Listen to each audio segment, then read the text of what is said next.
નમસ્કાર મિત્રો, સ્વાગત છે તમારું ગુજરાત માહિતી યુટ્યુબ ચેનલમાં। આજના તાજા અને મહત્વના આપ સૌનો ઉપયોગી એવા 20 મોટા સમાચાર વિશે વિડીયોમાં વાત કરીશું, તો છેલ્લે સુધી જોતા રહેજો। આજના સૌથી પહેલા સમાચાર વિશે વાત કરીએ તો હીરા ઉદ્યોગમાં સૌથી ભયંકર મંદી। 50 વર્ષના ઇતિહાસમાં પ્રથમવાર સુરત હીરા ઉદ્યોગમાં ભયંકર મંદી આવી છે। હીરાની કેટલીક નાની ફેક્ટરીઓ બંધ, જોકે કેટલાકે પગારમાં 50% કાપ મૂક્યો। 17 લાખ જેટલા રત્ન કલાકારો તેના કારણે સંકટમાં મુકાયા છે। જોકે 2 લાખે નોકરી ગુમાવી હોવાનો પણ અંદાજ છે। એક રિપોર્ટ પ્રમાણે 18 મહિનામાં 45એ આપઘાત કર્યો હોવાની પણ શક્યતા છે। જોકે કુલ 3000થી વધુ કર્મીઓને મદદ માટે કોલ કર્યા। આંતરરાષ્ટ્રીય બજારમાં હીરાની માંગમાં સતત ઘટાડો જોવા મળી રહ્યો છે। જોકે પહેલીવાર ગુજરાતમાં હીરાની નિકાસની 36.11%, તો આયાતની 20.11% ગતિ। દક્ષિણ ગુજરાતના ખેડૂતોને વ્યાજ વગર 3 વર્ષની લોન આપવામાં આવશે। સુરત ડિસ્ટ્રિક્ટ સહકારી બેંક દ્વારા ખેડૂતોને વ્યાજ વગર 3 વર્ષ સુધીની લોન આપવામાં આવશે। ખેડૂતોને પ્રતિ હેક્ટર ₹10,000 પ્રમાણે મહત્તમ 5 હેક્ટર માટે ₹50,000 સુધીની લોન આપવામાં આવશે। સુરત અને તાપી જિલ્લાના 40,000થી પણ વધુ ખેડૂતોને આ લાભ મળી શકશે। જોકે આ પહેલાં રાજકોટ નાગરિક બેંક દ્વારા પણ આ પ્રકારે વ્યાજ વગર ખેડૂતોને લોન આપવાની જાહેરાત થઈ હતી। હાડ થીજવતી ઠંડી અને વરસાદની આગાહી। ગુજરાતમાં ઠંડીને લઈને હવામાન નિષ્ણાત અંબાલાલ પટેલ દ્વારા મોટી આગાહી કરવામાં આવી છે। આ સાથે તેમણે ડિસેમ્બરના અંત સુધીમાં વરસાદની શક્યતાઓ પણ જણાવી હતી। જોકે આગામી 24 કલાકમાં ઠંડીનું મોજું ફરી વળવાની શક્યતા રહેશે। ઉત્તર ગુજરાતના જિલ્લાઓ કાતિલ ઠંડીનો ચમકારો જોવા મળશે। આગામી 12 તારીખે રાજ્યમાં મહત્તમ તાપમાન વધવાની શક્યતા મળી શકે છે। અરબી સમુદ્ર અને બંગાળની ખાડીમાં લો પ્રેશર સર્જાવાની પ્રક્રિયા પણ જોવા મળી શકે છે। અંબાલાલ પટેલે વધુમાં જણાવ્યું છે કે આગામી ડિસેમ્બર મહિનાના અંત સુધીમાં દક્ષિણ ગુજરાતના વિસ્તારોમાં વરસાદી વાતાવરણ પણ જોવા મળી શકે છે। આગામી 23 તારીખથી ફરી કાતિલ ઠંડીને વેગ મળી શકે છે। જોકે જાન્યુઆરીની શરૂઆતથી જ ઠંડીનો ચમકારો ચરમસીમા પર જોઈ શકાય। તાપીના સોનગઢમાં ભૂકંપના આંચકા અનુભવાયા। તાપીના સોનગઢમાં ફરી એકવાર ભૂકંપના આંચકા નોંધાયા છે। બપોરે 1:18 આ ભૂકંપના આંચકા અનુભવાયા છે। 2 થી 3 સેકન્ડ માટે આ ભૂકંપના આંચકા અનુભવાયા છે। સોનગઢની ધરા ધ્રુજતા લોકો ઘરની બહાર નીકળ્યા હતા। પીએમ કિસાન યોજનાનો ₹2,000નો 19મો હપ્તો ક્યારે આવશે તેને લઈને મોટા સમાચાર। દેશના ખેડૂતો માટે સારા સમાચાર સામે આવ્યા છે। પ્રધાનમંત્રી કિસાન સન્માન નિધિના હપ્તાને લઈને અપડેટ સામે આવ્યું છે। સરકારે શરૂ નાણાકીય વર્ષમાં 2 હપ્તા આપ્યા છે। હવે આ કારોબારી વર્ષનો છેલ્લો હપ્તો આવવાનો છે। 5 ઓક્ટોબર 2024ના ખેડૂતોના ખાતામાં 18મો હપ્તો આવ્યો હતો। જોકે હવે એવું માનવામાં આવે છે કે જાન્યુઆરી કે ફેબ્રુઆરી મહિનામાં આ રકમ ખેડૂતો પાસે આવશે। જોકે સરકાર દ્વારા હજુ સુધી તેને લઈને કોઈ સત્તાવાર જાહેરાત કરવામાં આવી નથી। જીરાના ભાવ ઘટીને ₹4800થી નીચે પહોંચ્યા। છેલ્લા લગભગ 2 અઠવાડિયાથી જીરા બજારમાં ધીમી ગતિએ સતત ઘટાડો થઈ રહ્યો છે। આ સપ્તાહ દરમિયાન જીરાના વાયદામાં ₹25,000થી નીચેની સપાટીએ વેપાર થતો જોવા મળ્યો છે। હાજર બજારમાં પણ થોડા દિવસોમાં જ ₹100 સુધીનો ઘટાડો નોંધાયો છે। હાલની સ્થિતિએ ₹4500થી લઈને ₹4800ની સપાટી વચ્ચે જીરાના ભાવ ખેડૂતોને મળી રહ્યા છે। જોકે ઊંઝા યાર્ડમાં જીરાની આવક સરેરાશ 8,000 બોરી આસપાસ આવી રહી છે। જોકે યાર્ડમાં સ્ટોકિસ્ટની વેચાવલી પણ વધારે હોવાથી કુલ વેચાવલીનો આંકડો 15,000 બોરી સુધી પહોંચી જાય છે। વડાપ્રધાન નરેન્દ્ર મોદીને મળી બોમ્બથી ઉડાવી દેવાની ધમકી। મુંબઈ ટ્રાફિક પોલીસને પીએમ મોદીને જાનથી મારી નાખવાની ધમકીનો મેસેજ મળ્યો છે। મેસેજમાં લખ્યું છે કે પાકિસ્તાની ગુપ્તચર એજન્સી ISIના 2 એજન્ટ નરેન્દ્ર મોદી પર બોમ્બ વિસ્ફોટ કરવાનું કાવતરું ઘડી રહ્યા છે। જોકે આ અંગે પોલીસે કહ્યું કે જે નંબર પરથી આ મેસેજ આવ્યો છે તેની તપાસ શરૂ કરવામાં આવી છે।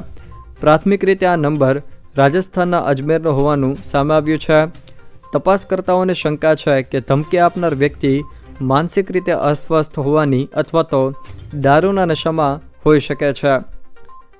કેન્દ્રીય વિદ્યાલયને લઈને ગુજરાત માટે મોટા સમાચાર।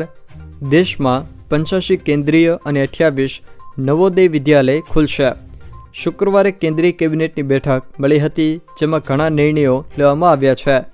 કેન્દ્રીય મંત્રી અશ્વિની વૈષ્ણવે કહ્યું કે દેશમાં 85 નવા કેન્દ્રીય અને 28 નવા નવોદય વિદ્યાલય ખોલવામાં આવશે. આ શાળાઓ એવા જિલ્લાઓમાં ખોલવામાં આવશે કે જે નવોદય વિદ્યાલય યોજના હેઠળ આવરી લેવામાં આવ્યા નથી. ડેપ્યુટી સીએમ બનતા જ અજીત પવારને રાહત. આઈટી વિભાગે 1000 કરોડ રૂપિયાની સંપત્તિ રિલીઝ કરી.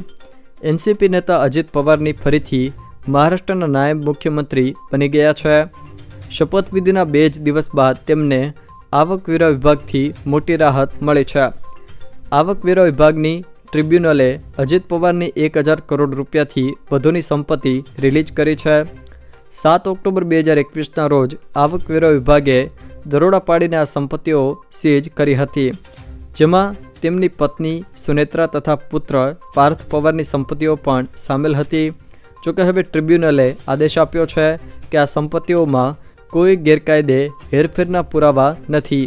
જોકે બેનામી લેણદેણ પણ સ્પષ્ટ નથી.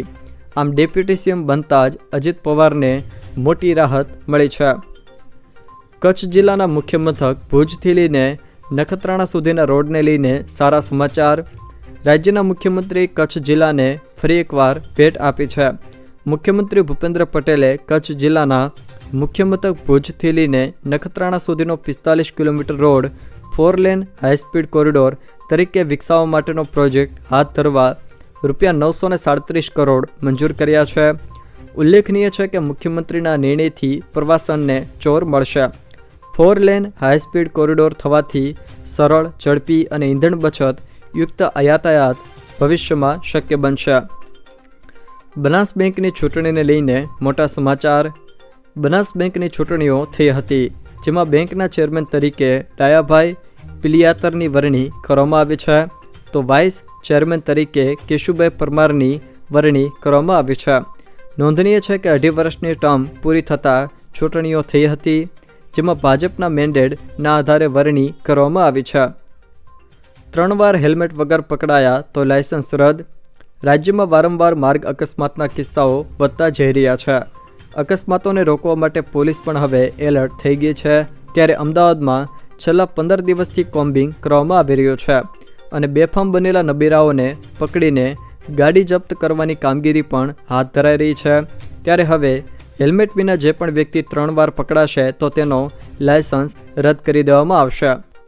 સફાઈ કામદારોની ગેરબંધારણીય ભરતી મુદ્દે રાજકોટ કામદાર યુનિયન ધરણા પર.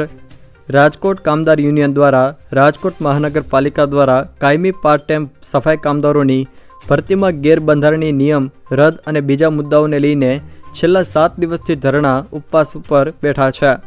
રાજકોટ કામદાર યુનિયન દ્વારા જ્યાં સુધી પ્રશ્ન પૂરો ન થાય ત્યાં સુધી આ ધરણા ઉપવાસ શરૂ રાખવા જાહેરાત કરવામાં આવેલી છે. તેઓની માંગ છે કે રાજકોટ મહાનગરપાલિકા દ્વારા કાયમી પાર્ટ ટાઈમ સફાઈ કામદારોની ભરતીમાં દાદા-દાદી, માતા-પિતા જેવા ગેરબંધારણીય નિયમો રદ કરવામાં આવે અને સરકારના નીતિ નિયમ મુજબ ભરતી કરવામાં આવે.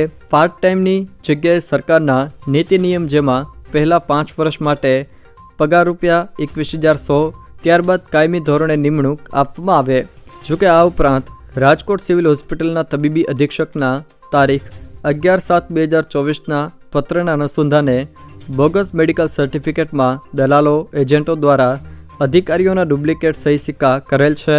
તેના ઉપર પોલીસ ફરિયાદ દાખલ કરવા અને રાજકોટ મહાનગરપાલિકામાં જ જ્યારથી આઉટસોર્સ એજન્સી દ્વારા સફાઈનો કોન્ટ્રાક્ટ શરૂ થયો છે ત્યારથી લઈને વર્તમાન સમયમાં મોટાભાગના કામદારોને PF, ESI, બોનસ કૌભાંડો થયા છે.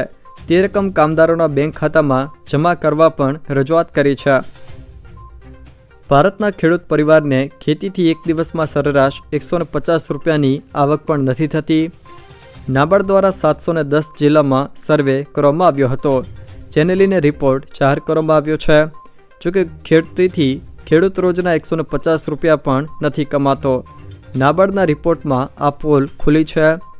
કૃષિ મહોત્સવ વચ્ચે દેશના ખેડૂતની માસિક આવક માત્ર ₹13,661 છે. જોકે દેશના 55.4% ખેડૂતો દેવાદાર છે.